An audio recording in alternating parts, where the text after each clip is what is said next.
Voilà, gloire à Dieu. On dit Amen l'Église. Voilà, gloire au Seigneur. Je salue tous mes frères prédicateurs, étudiants parmi nous ce soir. C'est une joie d'être avec vous. Je suis honnête de tout mon cœur ce soir. Je pensais à quelque chose tout à l'heure, on roulait avec Manix et je disais Seigneur, je priais le Seigneur en roulant, et je disais Seigneur,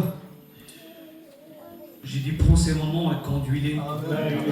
Tu me diras cette mission, tout dans tes mains. Et le Seigneur me disait dans mon cœur, inquiète-toi pas, je suis en rendez-vous. Vous voulez voir des miracles? Vous voulez voir des miracles ce soir? Regardez autour de vous. Il n'y a que Jésus dans l'amour qui est capable de rassembler une église comme ça. Il est le plus grand. Il est admirable. Il est le conseiller. Il est le prince de notre pays. Il est le champion de notre vie. Vous croyez qu'il est le champion de notre vie? Alors j'aimerais vous expliquer une expérience. Vous voulez ce soir? Voilà, gloire au Seigneur. Vous savez que dans la vie, on a tout prévu, sauf... Mais avec le Seigneur, il n'y a pas d'imprévu, il n'y a que des rendez-vous. Vous voyez ce soir l'église? Alors pour ma part, j'ai rencontré le Seigneur très jeune. J'ai accepté le Seigneur, j'avais à peine 14 ans. Je me suis engagé par les eaux du baptême, j'avais 14 ans. Et j'ai eu le privilège de donner ma première prédication à l'âge de 16 ans. Et Dieu a béni ma vie, il a béni encore. Et sans prétention, il va continuer son œuvre chez moi et dans mon foyer. Et j'ai grandi comme ça avec le Seigneur jusqu'à aujourd'hui. Et c'est pour vous dire, comme je vous dis, avec le Seigneur, il n'y a pas d'hasard, il n'y a que des rendez-vous. J'ai un très vilain défaut, moi. Je ne sais pas si vous l'avez, mais ma femme et mes petits disent toujours, Tata, tu fais toujours pareil. C'est comme je quitte le terrain où je suis avec ma copine, je mets toujours la ceinture quand je suis sur la route. Alors je ne sais pas si vous le faites, mais je ne vous conseille pas de le faire. Et souvent fois, quand je démarre, je mets ma ceinture en roulant. Et là, un jour, comme tous les autres, je suis sorti du terrain, on était en mission, et j'ai commencé à sortir du terrain, et quand je suis arrivé sur la route, j'ai mis ma ceinture. Et tout à coup, j'ai vu un motard qui s'est mis devant la voiture, et un deuxième motard qui s'est mis derrière la voiture. Comme vous voyez ça, c'est pas bon. Et le monsieur m'a fait signe. Et donc je me suis arrêté. Bonjour monsieur, bonjour. Papier du véhicule, oui. Vous savez qu'un chrétien dans l'église, c'est un chrétien, on dit amen. Un chrétien comme il va travailler, c'est un chrétien. Un chrétien comme il va faire ses courses, ou une chrétienne, c'est un chrétien, une chrétienne. Le témoignage qu'on a dans l'église, on l'a aussi à l'extérieur. C'est plus moi qui vis, mais c'est Christ qui est important. L'identité du Christ gravée dans mon âme. Et tout à coup, le monsieur, j'y donne les papiers. Il dit, vous savez pourquoi je vous arrête? Ben, un chrétien ne doit dire les choses. Je dis, oui, monsieur, je pense. Je crois, je sais. J'ai mis ma ceinture trop tard. Il dit, oui, c'est ça.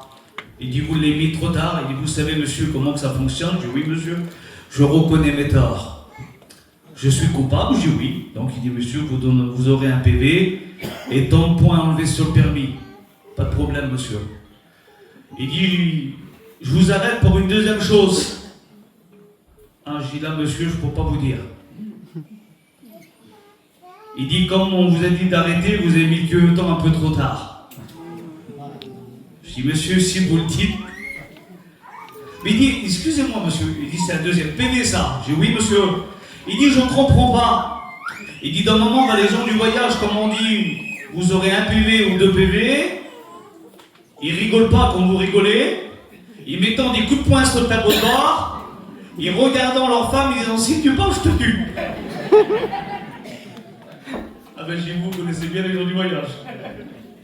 Et j'ai pas vous. Non, monsieur. Je suis pas mieux que les autres. Mais je suis un chrétien comme vous. Et tout à coup, le monsieur, il dit, je vous fais les deux PV. Oui, monsieur, pas de problème. J'ai une seule condition. Si je vous donne un cadeau. Ah, il dit, monsieur, sortez du véhicule, soufflez dans le ballon, il y a un problème. Vous avez bien compris, j'ai soufflé de ballon, il n'y avait rien. Il dit, rouvez le coffre. Il n'y a rien, monsieur. Et tout à coup, je suis rentré dans ma voiture, je coupe au plus court. J'ai ouvert ma boîte à gants et j'ai pris la parole de Dieu. Amen. J'ai pris un Nouveau Testament dans mes mains. Et je dis, voilà le cadeau que je vous donne, monsieur. Vous me donnez des PV, moi je vous donne un cadeau. Et quand j'ai saisi la parole de Dieu, je l'ai regardé, saisi par l'Esprit, le Seigneur me dit de dire quelques mots. J'ai dit, monsieur, on ne se connaît pas. Mais j'ai dit, Jésus ne vous a pas oublié, il a écouté votre prière.